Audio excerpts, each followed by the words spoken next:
Hello everyone, our dataset is on UK accident dataset. According to statistics, 1.35 people are killed on road accident worldwide. 3,700 people are killed daily in road accidents. So it is really important to analyze and implement prevention methods. In this project, we have implemented several models like random forest, XGBoost, AdaBoost, and several other models. For further improvement, we have also applied PCA, hyperparameters tuning, and feature selection. Our motivation behind this project is to identify hidden patterns, trends, factors influencing accident, identify high-risk areas which are having high number of accidents and the reasons. This dataset consists of several important columns such as weather condition, speed limit, light condition, road surface. Using this pivotal table, you can see the max, min, and several other unique values. For example, here you can see number of unique values present in the accident severity. So here you can see there are three unique values such as fatal, serious, and slight. This is also our target variable. So there are three classes in this. Using this pie chart, you can see three classes. There are high number of slight cases and there are few serious and fatal. In the below bar chart, you can see that we have a combined serious and fatal because there is an imbalance in the classes. Even after combining these two classes, you can see there is a huge difference between these two classes, slight and other class. So in order to fix that, we have applied class weights and upsampling. We have applied upsampling only on the training data set. If we apply that in the whole data set, it will cause overfitting. Next will be continued by Vihar. We did EDA to detect any patterns, trends, or any relationships within the data. For this, from this plot, we can see around 75% of accidents occurred on single carriageway roads. Single carriageway roads are the roads where traffic flow is in either direction, but there is no central separation between them, as seen in this image. We observed nearly so we wanted to see at what speed limits most accidents occurred. From this plot, we can observe nearly 65% of accidents occurred at speed limit of 30. Now, we wanted to see where on these roads most accidents occurred. Nearly 70% of accidents occurred near and around the junctions. Among these, nearly 50% of accidents occurred at junctions which are uncontrolled and where there are no traffic signals. Hence, it is advised to construct junctions with well-equipped traffic signals. Also, we can see if authorized a person is present, number of actions is pretty less. So, if we can add more authorized persons at junctions to control traffic flow, there might be a decrease in number of accidents. We then check weather conditions, road surface conditions, light conditions. Most accidents occurred when road, light, and weather conditions were normal with no adverse conditions. It tells us that drivers has to be educated more on safety of roads and more rigorous driving test has to be conducted before approving driving license. So this is a running bar chart which shows on which day of the week most accidents occurred. We can also see it as total number of crimes committed is being added for each day of the year. And this is a map to locate accidents with their respective severity and number of casualties. And this is the process we followed for model development. Our data has around 145K rows and 32 columns.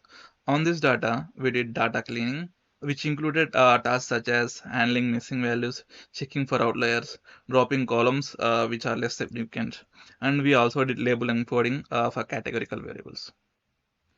We then did EDA, which included analyzing different features in the dataset and visualizing them to better understand the data.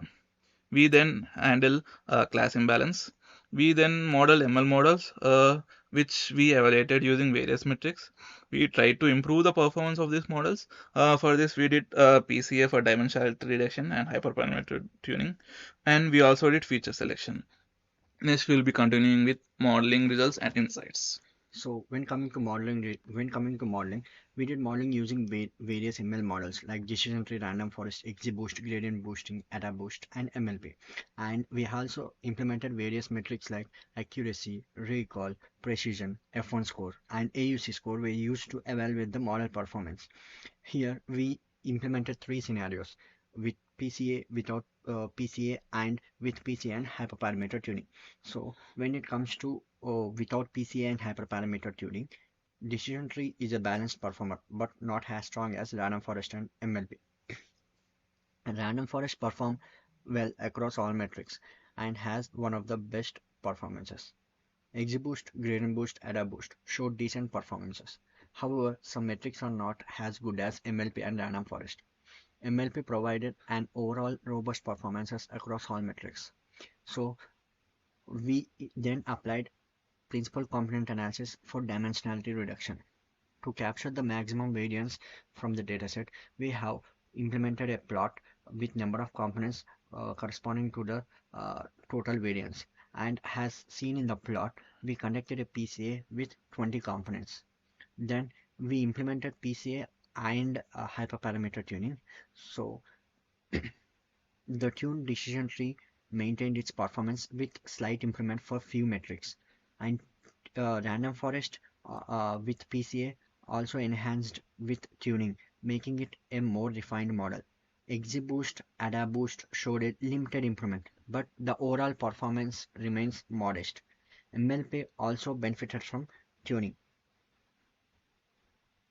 As the dataset has a high number of columns, we did feature selection to get the top 10 features to further improve model performance. Therefore, we used recursive feature elimination along with the random forest classifier to get the top 10 features. So, as you can observe here, these are the top 10 features. We applied this to the new dataset and we then implemented two models, XGBoost and Random Forest. As mentioned before, XGBoost and Random Forest are the best models in the previous scenarios. So, and after applying, there was a pretty slight improvement in all the metrics. Uh, to to conclude with, without PCA, Random Forest and MLP lead in performance, while KNN and Adabush lagged.